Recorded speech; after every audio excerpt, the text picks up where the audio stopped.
আরজিকর হাসপাতালে আজ সকাল থেকে কিন্তু নিরাপত্তা ব্যবস্থা যথেষ্ট জোরদার। একের পর এক পুলিশের উচ্চপদস্থ কর্তারা আসছে, কারণ এই আরজিকরের ঘটনা, এই তিলোত্তমার উপর নারকীয় অত্যাচার করে মৃত্যুর ঘটনার পর, মানে খুনের ঘটনার পর কিন্তু গোটা রাজ্য জুড়ে তার প্রভাব পড়তে শুরু করেছে এবং বলা যায় গোটা দেশ জুড়ে তার প্রভাব পড়ছে।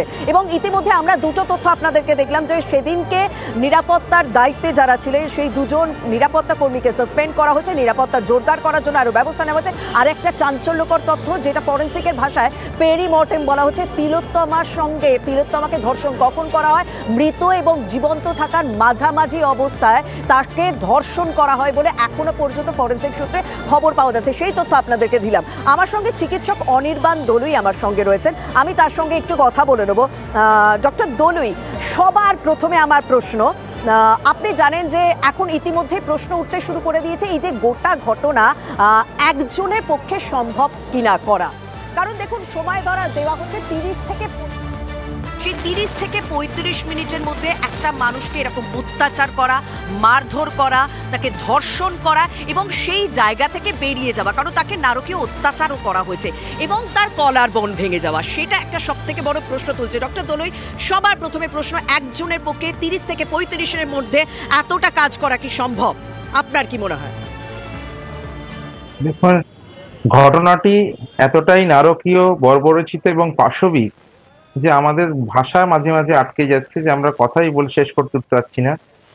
তো এই জায়গা থেকে যে প্রশ্নটা আপনি করছেন, সে প্রশ্ন আমাদের সবার মনে, গোটা চিকিৎসক কুলের মনে প্রশ্নটা বারবার ধাক্কা দিচ্ছে, যে হয়তো সেই এখন বলা হচ্ছে চারিদিকে যে একজনকে অ্যারেস্ট করা হয়েছে, সেই দোষী, সেই সবকিছু করেছে, কিন্তু যে প্রশ্ন আপনি তুলছেন সে প্রশ্ন প্রথম দিন থেকে সমস্ত চিকিৎসক সমাজের মধ্যেই ঘুরে বেড়াচ্ছে, যে যে ধরনের ইনজুরি রিপোর্টে আমরা যে যে জায়গায় যতগুলো রকমের মার্ক বা ইনজুরি মার্ক দেখেছি, তা কিন্তু একজন মানুষের পক্ষে করা অনেক বেশিরভাগ ক্ষেত্রেই অসম্ভব বলেই মনে হচ্ছে। এবং যে মানুষটিকে আমরা দেখছি, যাকে ধরে নিয়ে যাওয়া হয়েছে, তার বিল্ড দেখেও আমার সেটাই মনে হয় যে সেরকম এটার সাথে একাধিক ব্যক্তি জড়িত থাকার সম্ভাবনাই অনেক বেশি। যদিও আমি একজন ফরেন্সিক এক্সপার্টও নই এবং আমি কোনো গোয়েন্দা বিভাগের লোকও নই, কিন্তু as a doctor, as a চিকিৎসক, এই ইনজুরি মার্কগুলো দেখে এই প্রশ্ন জায়গাটা শুধু আমরা ডাক্তার বলে নয়, সমস্ত সভ্য নাগরিক সমাজের মধ্যেই কিন্তু এই প্রশ্ন উঠছে। সুতরাং এখনই আমাদের পক্ষে এত সহজে প্রশ্ন তুলছেন এবং আপনারা চিকিৎসক আরো বেটার জানেন, তাই আপনারা তো স্বাভাবিকভাবে এই প্রশ্ন তুলবেন।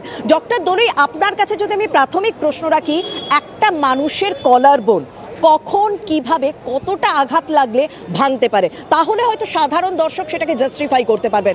কখন কতটা আঘাত লাগলে একটা মানুষের কলার বোন ভাঙতে পারে? আর আমরা ওই তিলোত্তমার বয়স জানি যথেষ্ট কম। এখন যার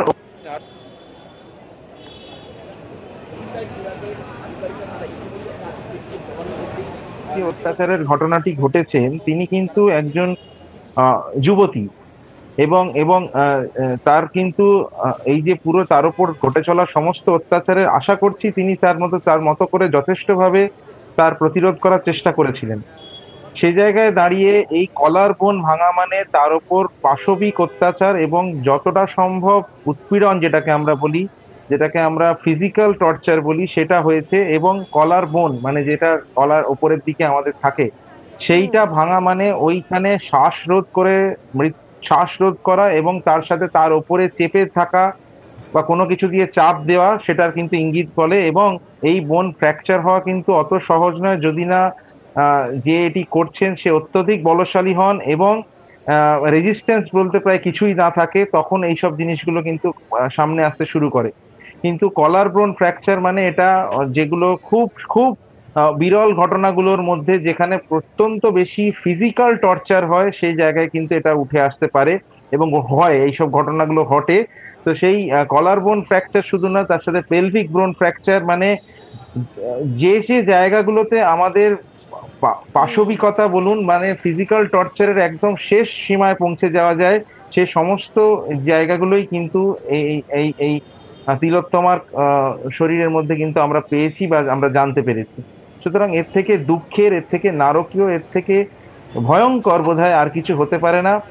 সমস্ত মানুষ, অন্তত সবাই চান, মানে যারা শুভ বুদ্ধি সম্পন্ন মানুষ, আপনারা, আমরা সবাই কিন্তু চাই যেন দোষী সাব্যস্ত হন, বিচার পান। এবং একই সাথে এই যে সিকিউরিটির ব্রিচ, কেন একজন, আমরা অন ডিউটি মহিলা একদম চিকিৎসক আমার সহকর্মী, তাকে আমি সুরক্ষা দিতে পারলাম না, এ প্রশ্ন তো আমার কাছে খুঁড়ে খুঁড়ে খাবেই। আমি তার একজন সহ চিকিৎসক, হয়তো সেদিন তার সাথে ডিউটি নয়, কিন্তু সমাজের কোথাও না কোথাও আমরা ডিউটি দিচ্ছিলাম। এটা আমাদের কাছে লজ্জার, সমাজের কাছে লজ্জার। এর এর লজ্জার দায় কর্তৃপক্ষ কি করে এড়াবে? হুম একদম এই প্রশ্ন তো এড়ানো যায় না সত্যি।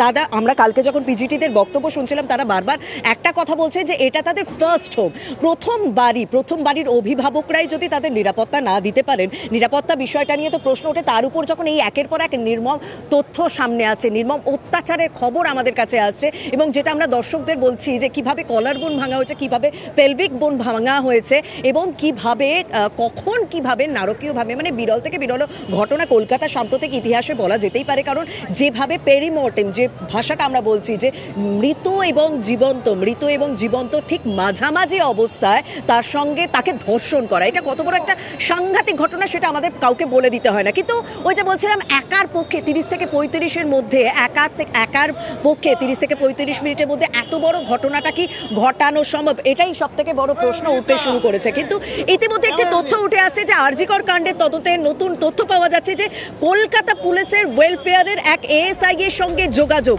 ওই এএসআই এর সঙ্গে যুক্ত ছিলেন সঞ্জয় খবর সূত্রে, এবং কারণ নির্দেশে কি আরজিকর হাসপাতালে সেই 4th ফ্লোরে সে পৌঁছে গিয়েছিল, চেস্ট মেডিসিনের সেমিনার হলে পৌঁছে গিয়েছিল। এই প্রশ্ন যখন উঠছে তখন কলকাতা ওয়েলফেয়ার পুলিশের এএসআই এর তথ্য আমাদের সামনে আসছে। আমাদের সঙ্গে রয়েছেন সহকর্মী সুজয়, তোমার কাছে কি তথ্য রয়েছে এই সংক্রান্ত? দেখো শর্মিষ্ঠা, ইতিমধ্যে জানা গিয়েছে যে ওই সিভিক কলকাতা পুলিশের যে ওয়েলফেয়ার, সেই ওয়েলফেয়ার বিভাগে যুক্ত ছিলেন, এবং নতুন যে তথ্য লালবাজার সূত্রে জানা যাচ্ছে যে একজন এএসআই এর সঙ্গে তাকে অ্যাটাচ করা হয়েছিল, এবং সেই এএসআই এর সঙ্গে ইতিমধ্যেই লালবাজার যোগাযোগের চেষ্টা করছে, এবং তাকে জিজ্ঞাসাবাদ করে মূলত তারা জানার চেষ্টা করবে এই অভিযুক্ত সিভিক ভলেন্টিয়ার সম্পর্কে। এবং তদন্তকারীরা এই মুহূর্তে তদন্তের ক্ষেত্রে যেটা দেখছেন যে সেই রাতে কি কারণে বা কারো নির্দেশে কি এই সিভিক ভলেন্টিয়ার আরজিকর হাসপাতালে গিয়েছিল, যদি কারো নির্দেশে গিয়ে থাকে তাহলে কার নির্দেশে গিয়েছিল, বা অফিসিয়ালি কোনো কাজ দেখিয়ে সেখানে গিয়েছিল কিনা। ইতিমধ্যেই তার মোবাইল তারা তদন্তকারীরা হাতে পেয়েছেন, এবং সেই মোবাইলে চ্যাট হিস্ট্রি যেমন তারা দেখছেন, এবং তার পাশাপাশি তিনি যে ওয়েব সার্চ করতেন সেই ওয়েব ব্রাউজারের সার্চ হিস্ট্রিতেও তদন্তকারীদের নজর রয়েছে। সবথেকে গুরুত্বপূর্ণ ঘটনা ঘটার পর, অর্থাৎ যেটা প্রাথমিকভাবে জানা যাচ্ছে যে 4টা থেকে 4:30-এর মধ্যে ঘটনা ঘটেছে, তারপর কার সঙ্গে কথা হয়েছে এই সিভিক ভলেন্টিয়ারের এবং কি কথা হয়েছে সেটাও তদন্তের একটা অন্যতম গুরুত্বপূর্ণ পার্ট।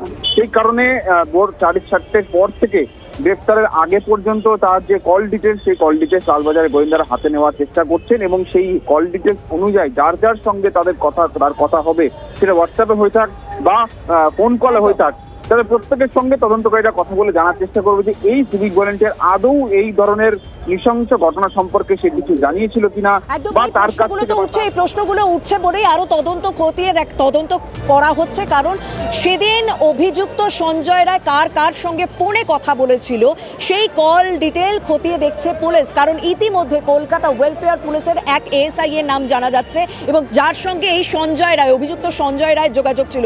যখন মানুষ প্রশ্ন করতে শুরু করেছে যে এই গোটা ঘটনা 30 থেকে 35 মিনিটের মধ্যে একা অভিযুক্ত সঞ্জয় রায়ের সঙ্গে করা সম্ভব কিনা, তার পক্ষে করা সম্ভব কিনা, তখন তার সঙ্গে জড়িয়ে আরো বেশ কিছু নাম আসতে শুরু করেছে। আমরা সেই সম্পর্কিত তথ্য তুলে ধরবো। কলকাতা পুলিশের একের পর এক গাড়ি আছে, কারণ নিরাপত্তা সংক্রান্ত বিষয়টা তারা জোরদার দিয়ে দেখার চেষ্টা করছেন, কারণ এবার টনক নড়েছে প্রশাসনের, এবার নিরাপত্তা সংক্রান্ত ব্যবস্থা নেওয়া শুরু হয়ে গেছে। এছাড়াও বিভিন্ন এলাকা খতিয়ে দেখা হচ্ছে। ইতিমধ্যে পুলিশের উচ্চপদস্থ কর্তা তিনি পৌঁছে গিয়েছেন চেস্ট মেডিসিনের সেমিনার হলে, সেখানেও তারা যেখানে ঘটনাটা ঘটেছে ঘটনাস্থল, সেই ঘটনাস্থল খতিয়ে দেখছেন। আমরা এই সমস্ত তথ্য আরজিকর মেডিকেল কলেজ থেকে প্রত্যেকটা মুহূর্তে আপনাদের সামনে তুলে ধরবো। তবে